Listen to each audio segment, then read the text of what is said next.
ನಮ್ಮ ಊರಿನ ಸುತ್ತಮುತ್ತ ಇಂಥ ಗುಡಿ ಅದ ಅಂತ ನಾ ಎಂದೂ ಅನ್ಕೊಂಡಿದ್ದಿಲ್ರಿ. ಎಲ್ಲರಿಗೂ ಜೈ ಶ್ರೀರಾಮ್ ರೀ. ನಾವು ಹತ್ತಲ್ಲಿ ಬಂದಂದ್ರೆ ಕಲಬುರಗಿ ಜಿಲ್ಲೆಯ ಕಮಲಾಪುರ ತಾಲೂಕಿನ ಚೆಂಟ ಗ್ರಾಮಕ್ಕೆ ನಾವತ್ತು ಬಂದೇವ್ರಿ. ಇಲ್ಲಿ ಕರಿಕಲ್ಲಿನಾಗ ಕೊರ್ದಿದ್ದು ಗುಡಿ ಅದರಿ ಇದು ರೀ.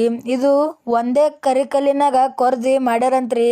ಇದು ಸುಮಾರು 1200 ವರ್ಷಗಳ ಹಿಂದೆ ಇದ್ದ ಗುಡಿ ಅದರಿ ಇದು ರೀ.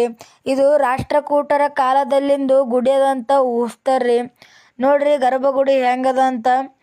ಬಸವಣ್ಣಂದು ಅಪೋಸಿಟ್ ಸೋಮೇಶ್ವರ ಅವ್ರದ್ದು ಮೂರ್ತಿ ಅದ ರೀ. ಇದು ಲಿಂಗದ ರೂಪದಲ್ಲಿ ಸ್ಥಾಪನೆ ಮಾಡ್ಯಾರ್ರಿ. ಇಲ್ಲಿಂದು ಬಾಗಿಲು ನೋಡ್ರಿ, ಇಲ್ಲಿ ಅನೇಕ ಶಿಲ್ಪಕಲೆಗಳನ್ನು ಕೆತ್ತನೆ ಮಾಡಿದ್ದಾರ್ರಿ. ನೋಡ್ರಿ ಒಂದ್ಸತಿ ಈ ಶಿಲ್ಪಕಲೆಗಳು ಹೆಂಗವ ಅಂತ ನೋಡ್ರಿ ಒಂದ್ಸತಿ.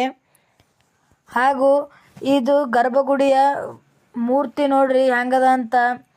ನೋಡ್ರಿ ಶಿಲ್ಪಕಲೆಗಳು, ನಟರಾಜನ ಮೂರ್ತಿಯನ್ನು ಕೆತ್ತನೆ ಮಾಡಿದ್ದಾರೆ ಇಲ್ಲಿ.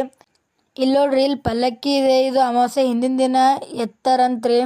ಹಾಗೂ ಗುಡಿ ಹೊರಗಿನ ವ್ಯೂ ನೋಡ್ರಿ. ಇಲ್ಲಿ ನೋಡ್ರಿ ಶಿಲ್ಪಕಲೆ. ಇದನ್ನು ಹೇಳುತ್ತಾ ಇವತ್ತಿನ ನನ್ನ ವ್ಲಾಗನ್ನು ಮುಗಿಸುತ್ತೇನೆ.